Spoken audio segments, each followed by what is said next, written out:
Okay जी, बिस्मिल्लाह रहमान रहीम। So this is doctor Sadiq Ali from USA मेरी step one first aid book. आज हम बहुत इम्पोर्टेंट टॉपिक की तरफ जाएंगे, that is called pressure, volume, loops and cardiac cycle. अभी हम डिस्कस करेंगे कि कार्डियक साइकिल क्या चीज़ है, और फिर ये भी देखेंगे कि what is the relationship with pressure and volume of the blood.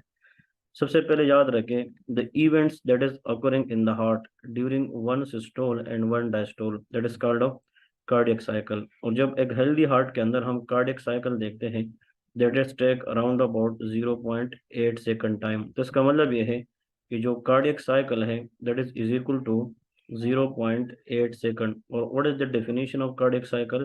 That is the events which is occurring in the heart during one systole and one diastole, that is known as a cardiac cycle. अब आते हैं जनाब के what is the meaning of cardiac cycle physiology. अब जो cardiac cycle है, normal cardiac physiology, वो थोड़ा सा डिस्कस करते हैं। इस डायग्राम को हम डिस्कस करेंगे डिटेल से, और इसी थ्योरी को भी हम डिस्कस करेंगे, लेकिन उससे पहले एक छोटे से डायग्राम के जरिए आप लोगों को कोशिश करूंगा कि इसकी जो थ्योरी है वो सुपर इजी बना लूँ, और वो आप लोगों को जनाब बहुत बहुत आसान हो जाए। तो देखिए, this is a very very simple diagram of the heart, that is four chambered heart. याद रखें कि जो ऊपर दो है, this is called the right atrium. ठीक है, ये हमारे पास क्या है? राइट एट्रियम है। यहाँ पे आप लोगों ने याद रखना है that is called the left atrium, ये लेफ्ट एट्रियम है। फिर इसी तरह के नीचे अगर आप आ जाए, that is called the right ventricle, this is the right ventricle and this is the left ventricle, this is the pumping chamber of the heart, that is called the left ventricle. अब इन चार चीज़ों को आप लोगों ने गौर से देखना है, लेकिन the most important thing that you people should no कि लेफ्ट एट्रियम और लेफ्ट वेंट्रिकल के दरमियान जो वाल्व है दैट इज माइट्रल वाल्व, और यहाँ पे जो वाल्व है that is called of tricuspid valve. Then the valve between right ventricle and pulmonary trunk, pulmonary valve, and the valve between left ventricle and aorta, that is called of aortic valve। अब जो सबसे important चीज़ है वो याद रखनी है कि mitral valve and tricuspid valve collectively known as AV valve, atrioventricular valve, और aortic valve, pulmonary valve combined together, that is known as of semilunar valve. ठीक है। अब होता यह है कि जब एयोटिक वाल्व क्लोज होता है, अब we are talking about the left side mainly, क्योंकि पंपिंग चेम्बर लेफ्ट वेंट्रिकल है। देखें, जब लेफ्ट एट्रियम से ब्लड लेफ्ट वेंट्रिकल में आता है तो उस टाइम वेंट्रिकल क्या होता है? वो रिलैक्स होता है। लेकिन जब वेंट्रिकल के अंदर सारा का सारा ब्लड आ जाता है, लेफ्ट एट्रियम से blood when reach the ventricle and they fill, और जो अमाउंट ऑफ ब्लड वेंट्रिकल को मिलेगी जिस पे ये मैक्सिमम अपनी डायस्टोल को एंड करेगी, जिसको हमने प्रीवियस लेक्चर में बताया है, that is called LDV, and diastolic volume, जिसको प्रीलोड कहते हैं। अब यहाँ पे जब लेफ्ट एट्रियम से मैक्सिमम ब्लड वेंट्रिकल में आएगी, तो फिर when left atrial pressure is decrease, क्योंकि जब ब्लड ये आगे देगी तो उसमें ब्लड कम होने की वजह से प्रेशर कम होगा, तो फिर जो माइट्रल वाल्व है इट विल बी क्लोजेस। अब माइट्रल वाल्व क्लोज हो गया, और यहाँ पे अयोटिक वाल्व भी क्या है? क्लोज है। अब जो वॉल्यूम वेंट्रिकल में आया है उसके साथ नो वॉल्यूम ऐड हो रहा है न डिलीट हो रहा है, लेकिन जो वॉल्यूम ऑलरेडी वेंट्रिकल में है अब उस पे वेंट्रिकल ने क्या करना है? कॉन्ट्रैक्ट करना है। तो प्लीज रिमेंबर, जब वेंट्रिकल कॉन्ट्रैक्शन स्टार्ट करेगा तो ये वो वॉल्यूम है, अब ये उस वॉल्यूम पे कंट्रैक्ट करता है, उसके साथ ना कोई चीज़ ऐड हो रही है ना डिलीट हो रही है। तो ऐसे स्टेज को हम आइसो वॉल्यूमेट्रिक कंट्रैक्शन कहते हैं। इट्स मीन कि it is the stage when aortic valve close and aortic valve is going to open but mitral valve is close। अब इसमें aortic valve भी क्लोज है और mitral valve भी क्लोज है। अब ये तो क्लोज हो गया है, अब ये कॉन्ट्रैक्शन स्टार्ट हो गई है। Now aortic valve is going to open but still it is a close, और यहाँ पे हाईएस्ट ऑक्सीजन कंजम्पशन होती है। तो इसका मतलब ये है कि सिंपल वर्ड में याद रखें कि when left atria gave blood to the left ventricle, and when the left ventricle receive amount of blood on the basis of which it will finish its diastole। तो फिर माइट्रल वाल्व भी close है, aortic valve भी close है। तो दोनों valve जब close होते हैं और उस वॉल्यूम पे जब वेंट्रिकल कंट्रैक्शन स्टार्ट करेगी, तो ऐसे वॉल्यूम को आइसो वॉल्यूमेट्रिक कंट्रैक्शन कहते हैं। अब जब ये कंट्रैक्शन स्टार्ट करेगी, the pressure will exert upon aortic valve, and that will be open and the blood will come out to the aorta।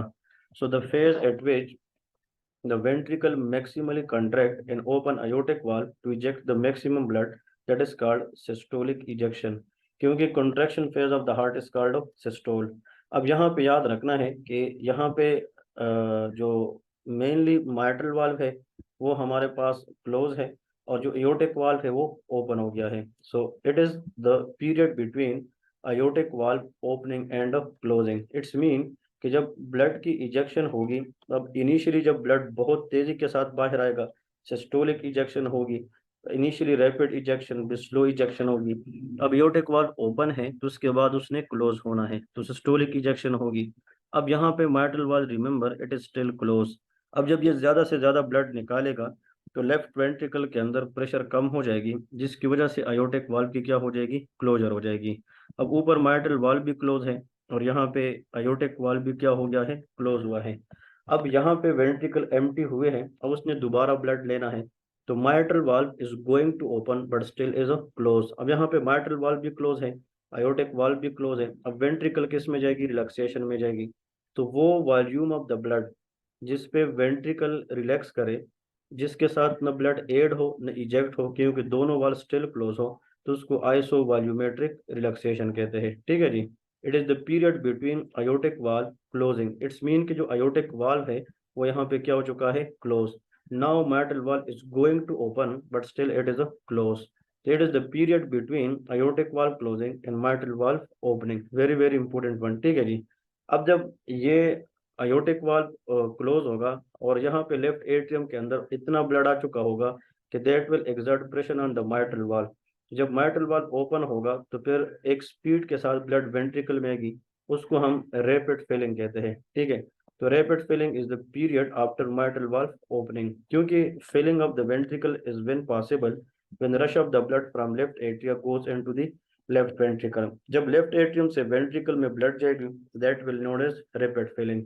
फिर अनदर थिंग, यहाँ पे जब ब्लड ज्यादा आएगा, तकरीबन 70-80% ब्लड आएगा, तो रिमेनिंग 10 to 10%, मतलब ये माइट्रल वाल्व क्लोज होने से पहले जो एंड वाला ब्लड वेंट्रिकल को मिलता है तो वो फिर स्लोली आता है, इसको हम रिड्यूस फिलिंग कहते हैं। So these are the 5 step you people should know for the exams. Let me repeat once and then we will go directly toward the diagram, कि हम इसके ऊपर पे डायग्राम को समझाएंगे। That will be very very easy to understand. सबसे पहले तो कार्डियक साइकिल क्या है? It is the events that is occurring in the heart between one systole and one diastole, that is called of cardiac cycle. अब इसमें 0.8 second का time लगता है। अब देखिए, एक्चुअली मैं यहाँ पे दोबारा अगर आप लोगों को बताता चलूँ, थोड़ा सा बिगर डायग्राम ड्रा करके टू एलाबोरेटेड वेरी वेल, तो आप लोगों ने इस तरह याद रखना है। For example, this is the heart and heart has how many chamber, 4 chamber. अब इसमें 4 चेम्बर हैं। अब यहाँ पे जब एट्रिया से हम लेफ्ट साइड की बात करेंगे तो this is called the left atria and this one is called the left ventricle. अब देखिए, लेफ्ट एट्रिया से जब ब्लड लेफ्ट वेंट्रिकल में आती है तो यहाँ पे एयोर्टिक वाल्व जो है वो क्लोज होता है, क्योंकि वेंट्रिकल की जो फिलिंग है वो डायस्टोल में होती है, तो एयोर्टिक वाल्व इज क्लोज। लेकिन जब एट्रिया से ब्लड वेंट्रिकल में आएगी तो then mitral valve will be open. Once maximum blood reach to the left ventricle और एट्रिया ब्लड से खाली हो जाएगी तो माइट्रल वाल्व क्या हो जाएगी, वो क्लोज हो जाएगी। और जो एयोर्टिक वाल्व है वो ऑलरेडी क्या है, वो क्लोज है। इसका मतलब अब वेंट्रिकल के पास मैक्सिमम ब्लड है जिस पे वो अपनी कॉन्ट्रैक्शन स्टार्ट करेगी। अब ये वो वॉल्यूम है जिसके साथ ना कोई ब्लड ऐड हो रही है ना उससे ब्लड निकल रही है। So the volume of the blood which is neither added neither ejected in the ventricle, on the basis of which ventricle will start their own contraction, that is isovolumetric contraction. अब isovolumetric contraction में ventricle ने blood आगे देना है। Now this is the time that aortic valve is going to open but mitral valve is closed. So it is the period between mitral valve closing, aortic valve opening. Very important. जब blood aortic valve open होगी और left ventricle जोर से contract करेगी तो blood will eject from the left ventricle, इसको हम systolic ejection कहते हैं। अब systolic ejection is the time between aortic valve opening and then later aortic valve closing. अब जब अयोर्टिक वाल्व ज्यादा से ज्यादा blood left ventricle maximum blood निकालेगी और वो सिस्टोल खत्म करेगी, तो दोबारा जब डायस्टोल में जाती है तो अयोर्टिक वाल्व विल अगेन क्लोज और माइट्रल वाल्व स्टिल क्लोज। तो जब ये दोनों वाल्व दोबारा क्लोज होंगे तो कुछ volume of the blood still present in the left ventricle, तो वो वॉल्यूम ऑफ द ब्लड जिसपे वेंट्रिकल अपनी रिलैक्सेशन स्टार्ट करे, which is neither the blood added not ejected, that is isovolumetric relaxation. और जब ये रिलैक्सेशन में जाएगी, this left atrium is enough full from the blood Now, which valve is going to open? Mitral valve. So, isovolumetric relaxation is the time where the aortic valve is closed, but mitral valve is going to open. And once this mitral valve is open, the blood will come with a high speed into the left ventricle. और जब ये left ventricle में blood आएगी तो उसको rapid filling कहते हैं, और फिर बाद में जब स्लो ब्लड आएगी तो उसको हम रिड्यूस फिलिंग कहते हैं। तो एक सिस्टोल और एक डायस्टोल में जो इवेंट्स हार्ट के अंदर होते हैं इन 0.8 second, that is called a cardiac cycle. अब देखें डायग्राम की तरफ आते हैं, वेरी वेरी इंपॉर्टेंट। यहाँ पे लिखा है left ventricular pressure Y axis पे, और यहाँ पे है लेफ्ट वेंट्रिकुलर वॉल्यूम जो एक्स एक्सिस पे है। EDV stand for end diastolic volume, ESV stand for end systolic volume. हम यहाँ से स्टार्ट करते हैं। देखिए जब माइट्रल वाल्व क्लोज होता है और एयोर्टिक वाल्व भी क्या होता है? क्लोज। अब जब देखिए इनिशियली ब्लड आ रहा था तो माइट्रल वाल्व ओपन था। Once maximum blood reach to the ventricle, then mitral valve become closes. और क्लोजर ऑफ माइट्रल वाल्व जो लेफ्ट साइड पे होता है, उसी time closure of tricuspid valve right side पे होता है। इन दोनों को AV वाल्व कहते हैं, but we are talking about one side. और माइट्रल वाल्व की क्लोजर से जो साउंड आती है उसको हम क्या कहते हैं? S1 हार्ट साउंड कहते हैं। It's a very very important MCQs question in the exams. S1 heart sound is produced by mitral and tricuspid valve closure, but the most important we are talking about left side, so here they mention mitral valve closes. Remember, valve opening never produce sound. If any valve produce sound during opening, that will be considered pathological. It may be stenotic valve. As far as the valve is normal, there will be no sound is produced. तो यहाँ पे mitral valve closure से S1 आएगी। अब जब mitral valve भी close है और एयोर्टिक वाल्व भी क्लोज है, अब इस वॉल्यूम पे वेंट्रिकल ने क्या करना है? कंट्रैक्शन स्टार्ट करनी है, और ब्लड भी ज्यादा है। तो जब ब्लड भी ज्यादा है, कंट्रैक्शन भी स्टार्ट हो रही है, तो यहाँ पे इसका मतलब ये है कि ये एयर ऊपर की तरफ जा रही है, कि प्रेशर बढ़ रहा है कंट्रैक्शन के अंदर। और ये जो वन लिखा है, क्योंकि दोनों वाल्व क्लोज है और वेंट्रिकल ने क्या स्टार्ट करना है? कंट्रैक्शन, तो इसका नाम आइसो वॉल्यूमेट्रिक कंट्रैक्शन है। अब जब ये ज्यादा इतना कंट्रैक्ट करेगी कि वो किस वाल्व को आगे ओपन करेगी? अयोटिक। जब अयोटिक वाल्व यहाँ पे ओपन होगा तो which sound will produce? Please remember, no sound will produce, क्योंकि opening do not produce any sound. अभी जो कर्व है ये मजीद ऊपर जाने की बजाय इस तरफ गई है, क्योंकि जो वॉल्यूम है, वॉल्यूम क्योंकि लेफ्ट वेंट्रिकुलर जो वॉल्यूम है, now it is decrease because the maximum blood ejected from the ventricle. तो फिर ब्लड जब बाहर जाएगी तो मतलब ये है, और ब्लड तब जाएगी जब वेंट्रिकल सिस्टोल करे और ब्लड बाहर निकाले। तो जो 2 नंबर है जिसमें वॉल्यूम इस तरफ जा रही है कमी की तरफ, ये सिस्टोलिक इजेक्शन होता है। और वंस फॉर एग्जांपल ज्यादा वॉल्यूम बाहर जाएगी तो फिर लेफ्ट वेंट्रिकल ब्लड से खाली होगा, तो इसकी रिलैक्सेशन स्टार्ट होगी मजीद ब्लड लेने के लिए। तो फिर अयोटिक वाल्व की क्या होगी? क्लोजिंग होगी। और जब अयोटिक वाल्व की क्लोजिंग होगी तो closes of aortic valve always produce a sound known as S2 heart sound.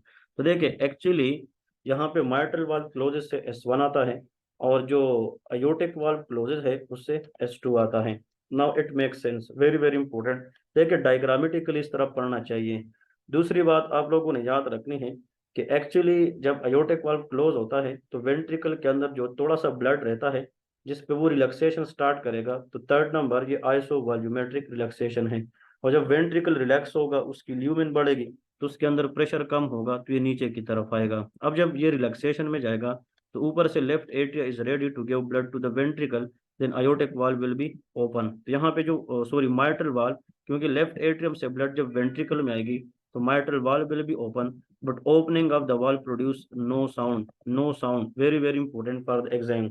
और जब ये फॉर एग्जांपल वेंट्रिकल रिलैक्स करेगी तो प्रेशर तो कम होगी, इसका मतलब यह है कि प्रेशर कम होगी क्योंकि रिलैक्सेशन में प्रेशर कम होगी, और ये जो वॉल्यूम है अब ये बढ़ेगी। अब देखें यहाँ पे जब लेफ्ट एट्रियम जो है वो तेजी के साथ ब्लड देगी, rapid filling, this is called 4th number is rapid filling. कभी कभार पेशेंट में डायलेटेड कार्डियोमायोपैथी होता है, तो जब कभी कभार कुछ लोगों में तेजी के साथ ब्लड आने से जब वो वॉल ऑफ द वेंट्रिकल के साथ टकराती है, so when the gush of the blood rush of the blood flow come to the ventricle, and when they strike to the wall of ventricle they will produce a sound known as of S3। तो S3 heart sound is produced due to high blood flow when they strike to the ventricular wall। Pregnancy के अंदर, athletes के अंदर, infants के अंदर ये normal है, but hyperthyroidism, dilated cardiomyopathy, उन केसेस के अंदर इसको हम पैथोलॉजिकल कंसिडर करेंगे। तो जो S1 हार्ट साउंड है वो माइट्रल वाल्व और ट्राइकस्पिड वाल्व क्लोजर से होती है, S2 heart sound aortic valve pulmonary valve closure से होती है। S3 हार्ट साउंड जो है वो rapid filling of the blood की वजह से होती है। और फिर जब ये ब्लड जो है तेजी के साथ आएगी तो रैपिड फिलिंग, अब ब्लड आने की वजह से वेंट्रिकल की जो ब्लड वॉल्यूम है वो इधर से जनाब इस तरफ से इस तरफ इसलिए जा रही है कि लेफ्ट वेंट्रिकुलर वॉल्यूम बढ़ रहा है। और जब वॉल्यूम बढ़ेगा तो इवेंचुअली जनाब पे rapid filling and reduce filling, और जब ये सारा का सारा ब्लड इसको मिल जाएगा तो फिर यहाँ से ब्लड जब नीचे आएगा तो यहाँ पे ब्लड कम होने की वजह से माइटल वाल्व दोबारा क्लोज होगी and then the cycle will be repeated. तो hope it make sense, I I make it very very easy. अब यहाँ पे कभी कभार जो माइटल वाल्व है वो क्लोज नहीं होती, क्योंकि जब इस वेंट्रिकल के अंदर हाइपरट्रोफी होती है तो जब वेंट्रिकल से लेफ्ट एट्रियम से ब्लड नीचे आता है तो because of very very small lumen that blood is go back into the left atrium. तो जब माइटल वाल्व क्लोज नहीं होगा जो नॉर्मली क्लोज होना चाहिए, तो फिर ये जो ब्लड है ये वेंट्रिकल से वापस एट्रियम में जाएगी। This is called regurgitating blood. और जब ब्लड वापस रीगर्जिटेट करेगी, इस रीगर्जिटेटिंग ब्लड के खिलाफ जो लेफ्ट एट्रिया के सेल है वो कॉन्ट्रैक्ट करेगी पैथोलॉजिकली, जिससे S4 हार्ट साउंड प्रोड्यूस होता है, S4। तो S4 heart sound is produce by the left atrial contraction against the regurgitating blood. इसकी जो क्लासिकल एग्जांपल हम पढ़ेंगे आगे पैथोलॉजी के अंदर, दैट इज कॉल्ड हुकम हाइपरट्रोपिक obstructed कार्डियोमायोपैथी। इनके अंदर जनाब याद रखें ये कंडीशन है जिनके अंदर S4 हार्ट साउंड होता है। तो फिर यहाँ से ये लूप दोबारा क्या हो जाता है, स्टार्ट। तो जब हम ऊपर जा रहे हैं ये दिस शोज इंक्रीज प्रेशर, जब हम नीचे आ रहे दिस शोज डिक्रीज प्रेशर, और जब हम यहाँ से लेफ्ट से राइट की तरफ जा रहे हैं that shows increase ventricular volume. So this is a very very important topic. I told I think about it कि आप लोगों को ये मैं डेमो की शक्ल की तरह भी दे दूं कि आप लोग इसको देखें किस तरह की चीज़ें आप लोग को याद रखनी चाहिए। इसी टॉपिक के ऊपर हमारा जो आने वाला टॉपिक है वो ऑलरेडी 80% क्लियर हो गया कि हमने हार्ट साउंड पढ़ने हैं S1 S2 S3, और फिर इन्हीं हार्ट साउंड को हमने आगे जनाब इसी के साथ मेंशन करना है। फिर इंशाल्लाह आने वाले टॉपिक के अंदर मैं आप लोग को डिटेल में ये पढ़ाऊंगा कि जो हार्ट साउंड है ये किस तरह, फॉर एग्जांपल नॉर्मली इसमें से स्टोल डायस्टोल क्या है, इस हार्ट साउंड की मैचिंग क्या है, फिर यह है कि वेंट्रिकुलर वॉल्यूम क्या है, वेंट्रिकुलर प्रेशर क्या है, JVP क्या है और उसका ECG रिलेशंस क्या है। तो ये इंशाल्लाह कल के टॉपिक के साथ हम डिस्कस करेंगे। And those who are satisfied from the way of my lecture, and those who take some concept from lecture and they want to study first aid whole in detail with me, they can contact me. I will offer them 40% flat discount in the fee. So guys, don't waste your opportunity. Grab the opportunity and make your future brighten. Thank you so much. Be careful. Allah Hafiz.